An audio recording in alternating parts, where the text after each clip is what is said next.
There is a whole lot of options for how to measure the success of a website with Google Analytics.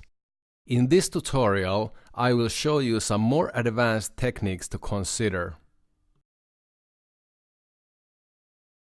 Goals are used for measuring how often certain actions that are valuable for your business take place.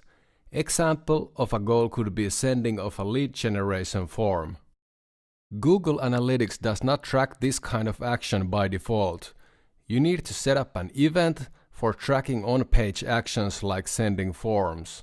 When events take place, the information is sent to the goal. You track conversions, which is an easy way to see how the goals are working. If you get 100 page views and the form is sent 10 times, conversion rate is 10. Best way to set up events is using Google Tag Manager, which enables a lot more analytics possibilities than just the basic Google Analytics. When installing Google Tag Manager, copy the first part of the script to your clipboard. Then move over to Liquid Blocks and open Page Manager. With the website selected, click the Head button and paste the script there, and click Save. Move back to Tag Manager and copy the second part of the script to your clipboard.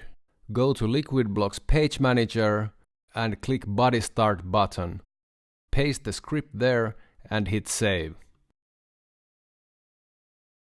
If you are tracking an event, you can set up a goal that uses the event.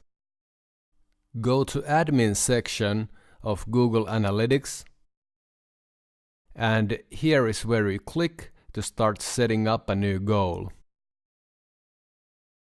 Let's take a look at the conversions.